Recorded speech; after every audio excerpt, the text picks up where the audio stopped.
Welcome to today's podcast. My name is Sammy with Ogden Drug Association, and today we're discussing a conversation everyone should be having, the opioid pandemic. When people think about the term drugs or addiction, rarely do I feel like people think about prescription drugs. Most of the time, when we hear the term drugs, we think of the illegal ones, or I've even heard it put, the hard drugs. But prescription drug abuse is a huge problem. And for a lot of times, it's a starting point for a lifetime of drug use. And it does lead in to other drugs as well. Lots of times people don't just start off using what we view the super hard drugs. They don't just begin that on day one. I have a family member, we'll call him Kyle for the sake of his identity. When he was 14 years old, him and his friends decided to try some Oxycontin.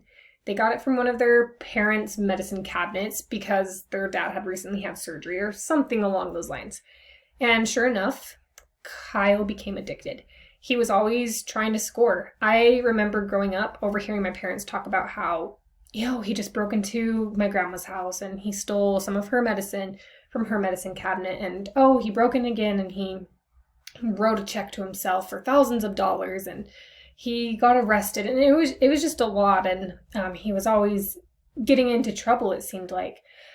He eventually got into other drugs and he did overdose multiple times. Luckily, none of them were fatal, and luckily Kyle did have family that was willing to help him and would not give up on him. But not everyone is that fortunate. A lot of people don't have that type of support system that will help them become sober.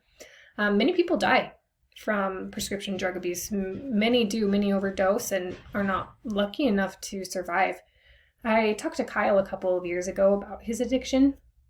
He's since been clean and sober for 6 years.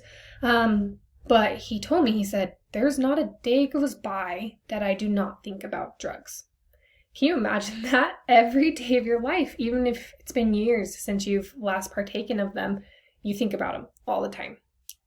All the time you're thinking about drugs, and all the time it's just this willpower to not give in to that temptation.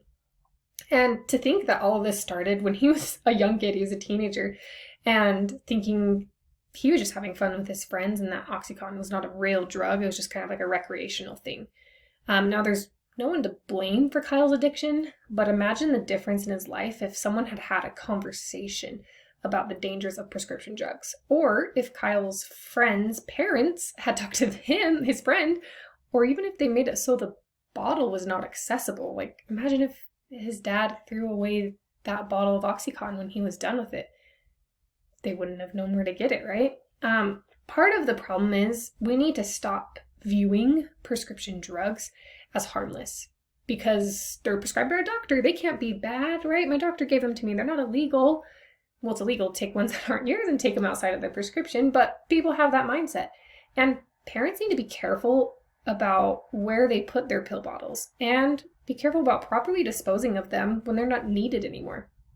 Many of us are probably guilty of this, myself included, but I remember when I was a teenager, I had my wisdom teeth removed, and I was prescribed some painkillers, like most people are when they get their wisdom teeth pulled out. I only used a couple of them, and then I put them back in the medicine cabinet instead of throwing them away. So why do we make these so accessible? Like, anyone could have grabbed that, any of my siblings or any of their friends, and my mom has always been a good example to me on this subject, and she noticed I put them in the medicine cabinet, and she disposed of them properly, and she had to talk with me about it. And I vividly remember this conversation because my mom stressed to me the importance of prescription drugs, and she stressed to me how dangerous they can be. That is the conversation that we need to be having. That is the conversation parents need to have with their kids. That is the conversation friends need to have, spouses need to have, roommates need to have. You just need to have the conversation. People have to know that these are dangerous and we don't mess with them. Opioid addiction is real and it's scary, so let's not risk it anymore. Talk to someone about the dangers.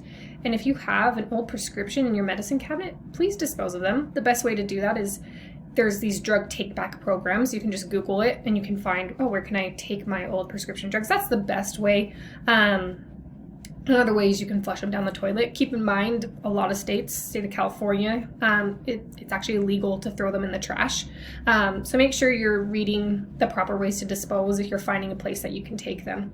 And you can find out more information on our social media pages called Stop the Opioid Epidemic and on our website. Thanks so much for listening.